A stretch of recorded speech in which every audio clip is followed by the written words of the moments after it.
조선 해운업의 미래라고 하면 뭐 친환경, 대체 연료와 함께 또 4차 산업혁명 같은 신기술이 화두가 되고 있는데요. 현재 조선업에서 세계 1위는 한국이다 뭐 이런 얘기도 하지만 유럽은 사실 전통적인 조선 해운 강국이고 또 신기술 면에선 앞서는 부분도 있는 것 같아요.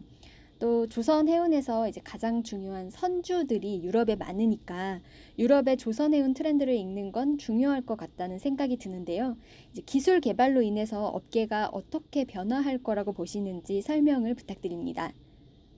현재 지금 그 조선업전업 쪽에서 주요 플레이어 스테이크홀더들을 보면 선주가 가장 이제 그 갑의 입장에 있고요. 그리고 그다음에 조선소가 한 중간 정도 있고 그다음에 이제 그 밑에 어떻게 보면 이제 기자재 업체들 넓은 분포가 있잖아요. 또 이제 조선해양업의 특성 중에 하나가 뭐냐면 그러니까 자동차 같이 네, 뭐 세계 10대 기업 정도가 전체적인 예. 시장을 거의 음, 장악하고 있는 그런 구조가 전혀 아니에요. 물론 이제 한국 아, 조선소업이 뭐 네, 30%, 40% 정도의 뭐 쉐어를 가지고 있다고 하지만 중국의 조선소나 아니면 유럽의 조선소도 아직도 건재하고 있고 네, 보면은 굉장히 많은 플레이어들이 있거든요. 그러니까 시장들이 굉장히 세분화되어 있고 굉장히 네, 다양하고 기자재 업체도 음, 오토메이션 업체들이나 이런 업체들이 몇 가지 큰 업체들이 거의 다 이제 마켓 쉐어를 가져가는 게 아니라 시장마다 음, 다르고 그래서 굉장히 그 다각화된 시장이 이 조선업의 특징 중에 하나라고 저는 아, 보고 있어요.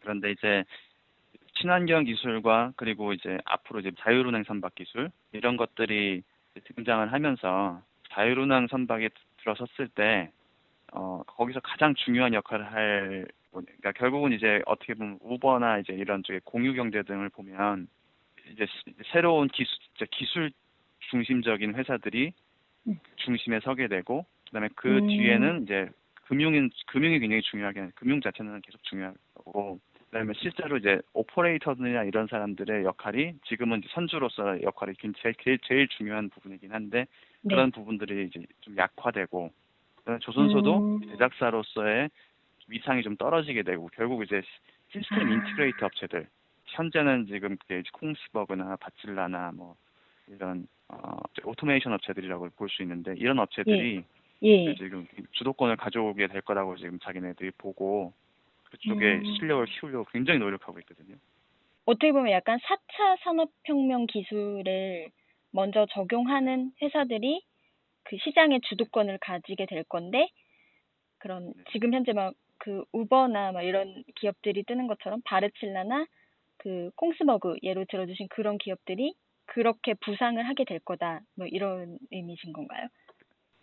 그런 이제 비전들을 가지고 있어요. 그 아, 업체들이. 아, 네. 예, 그 연구 개발에 굉장히 예, 많은 투자를 하고 있고 네, 이미 굉장히 많이 앞서가 있어서 저는 솔직히 조금 그 업체들을 보면 조금 겁나요. 그 어떤 식으로 얘네들이 변화를 불러올지가 이게 예측이 솔직히 어렵죠. 어떻게 될 거라고 하긴 어려운데 네. 근데 이제 그런 게 일단 가능할 수도 있다는 생각이 들죠. 20년 후에는 선주란 개념이 없어질지도 모른다. 이런 예측도 나오는데요. 그 이제 아주 예, 과격하게 얘기하면 이제 그거를 이제 상대 롤스로이스의 어떤 부사장이 얘기를 했던 건데 지금 선주의 역할은 두 가지가 있어요. 크게는 이제 실제로 비즈니스 모델을 찾는 거고 화물을 A에서 B로 옮길 때 여러 다양한 형태로 이제 계약들이 되는데 그런 네, 계약을 성사시키고 이제 그런 계약을 찾아내고 거기에 맞춰서 이제 선박을 운항하고 이런 것들이 이제 가장 큰 역할이 선주거든요. 그렇기 때문에 네, 실제로 이 조선 해운 시장에 처음으로 가지고 오는 쪽이 선주기 때문에 지금 그쪽이 네. 가장 중요한 거죠. 근데 이제 이런 것들, 예를 들어 계약이라던 것들이 다 이제 뭐 블록체인 기술들이 도입되면서 음, 다양한 이제 또 기술들에 의해서 자동화될 수 있고 그리고 이제 운항자 자체도 자율운행 기술에 의해서 자동화가 되고 네. 그러면 이제 선주의 역할이라는 것 자체가 플랫폼으로 대체가 될 수 있는 거죠.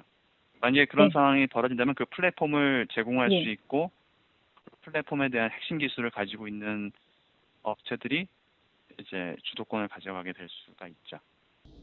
유통 같은 다른 산업 중에는 이미 이제 변화가 나타나고 있는 부분인데 조선 해운도 그런 변화가 시작되고 있는 게 보이신다는 거죠?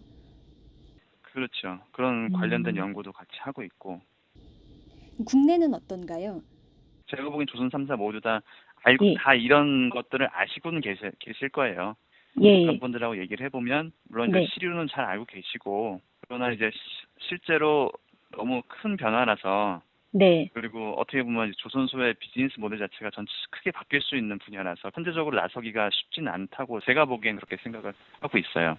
저 기반 기술 같은 경우는 전반적으로 다 연구를 하고 계신 걸로 알고 있고 올해부터 아마 시작이 된 걸로 알고 있는데 그 자율은행 선박 국책 과제가 1,800억 정도인가 그 정도 규모로 이미 시작이 된 걸로 알고 있고 이거는 이제 크리소에서 주도적으로 하고 있는 걸로 알고 있고요.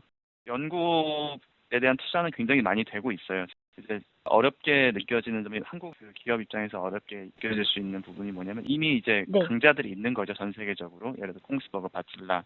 네. 훨씬 제가 보기엔 좀 많이 앞서가 있는데 이거를 따라잡을 것이냐 아니면 아예 그냥 좀 다른 선택을 할 것이냐 아예 좀 다른 분야로 기술력을 높일 것이냐 예를 들어 조선업은 한국의 조선업은 생산 위주니까요 기본적으로는 네. 그런 쪽에 더 기술을 높일 것이냐 전자 업체를 봤을 때 퀄컴 같이 또 이제 좀 특화된 칩의 어떤 전체적인 기술을 주도하는 회사들이 있잖아요. 그러나 이제 또 삼성전자 같이 이제 그런 기술을 가져다가 실제 프로덕트를 개발을 하는 그래서 그걸 대량 생산해서 굉장히 큰 수익을 내는 그런 회사가 또 있단 말이죠. 규모로만 보면 삼성전자가 거의 전 세계에서 제일 큰 회사 중에 하나니까 반도체 네. 업계 중에서는 그러니까 그런 것들을 봤을 때 반드시 기술적으로 가장 최첨단에 서는 것이 어떤 역할이 필요하지만 네. 그거를 실제로 상품화시키고 대량 생산화시키고 이런 쪽은 또 필요하기 때문에 그런 쪽은 이제 한국이 굉장히 잘하는 분야이기 때문에 그런 쪽으로 가는 선택을 할 수도 있죠. 네, 그럼 한국 조선도 어느 시점에선 역할을 설정하고 또 선택과 집중이 필요하다 이런 생각이 드는데 혹시 국내 1,800억 원이라는 그 대규모 국책 과제에 그런 플랫폼에 대한 고민도 포함이 돼 있을까요? 이제 상세 내용은 자세히 보진 않아서 모르겠습니다. 근데 아마 없으면 좀 이상한데 근데 국내 그 R&D 특성상 이렇게 명목상으로 들어가 있을 수 있겠지만 거기에 대한 고민보다는 플랫폼이라는 건 솔직히 좀 보이는 성과가 잘 안 나오거든요. 단기 성과를 내야 되는 연구에서 플랫폼 연구를 하기 시작하면 결과가 잘 안 나오다 보니까 국내 연구 환경이 좀 이렇게 약간 단기 성과를 내야지 그걸 네. 인정받는 그런 분위기가 좀 있어서 미진하지 않을까? 저는 네. 그냥 예측을 해봅니다. 정확하게 예. 알지 못하고. 연구 환경도 좀 비교를 해볼 수 있을 것 같다는 생각이 드는데요. 어떤가요? 원천 기술 개발이랄지 하는 것들은. 원천 기술을 개발을 하려면 그러니까 기술이 왜 필요한지를 정확히 이제 이해를 해야 되고 그러려면 산업계의 요구 사항이라든지 피드백이 굉장히 중요해요.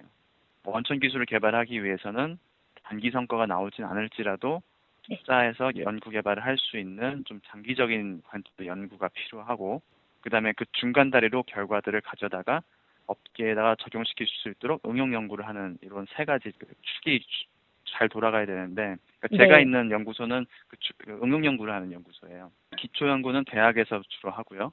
그다음에 이제 그 업계, 그러니까 이 세 가지 축이 얼마나 잘 연결되어 있느냐가 되게 중요하거든요. 제가 유럽을 대변할 수 있다고 얘기하기는 어렵지만 제가 노르웨이 환경만을 보면 이 연계가 굉장히 잘 되고 있어요. 그러니까 예를 들어서 서로 간의 신뢰가 잘 쌓여 있어서 서로 정보 공유도 잘 되고 서로 역할을 충분히 해줄 거라고 신뢰가 네. 있기 때문에 그 신뢰가 굉장히 중요한 부분이었던 그런 원천 기술의 개발에 있어서 굉장히 중요한 부분인 것 같아요.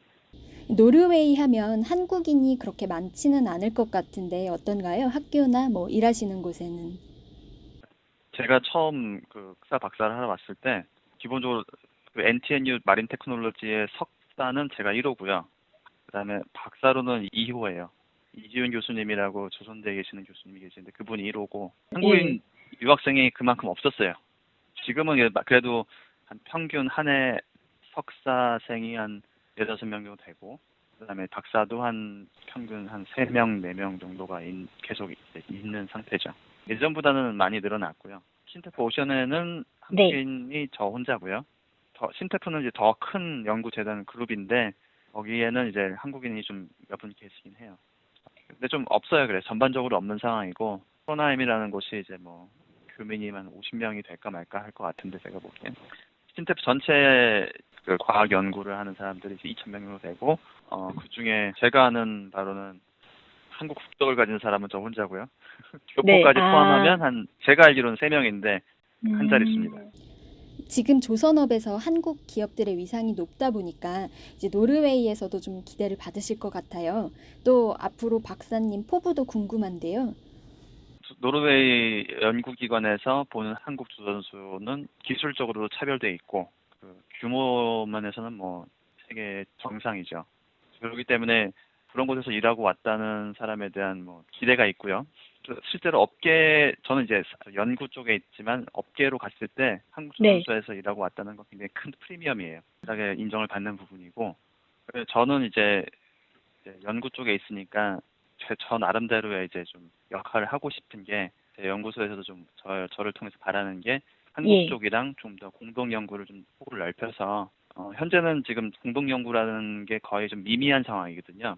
그래서 공동 연구 쪽을 할 수 있는 그런 분야들을 넓혀서 한국 쪽에 서로 기술 영역이 좀 다르다고 볼 수 있죠. 서로 네. 이제 시너지 효과가 날 수 있는 기회를 넓히는 게 제가 가지고 있는 역할이라고 생각을 하고 있습니다.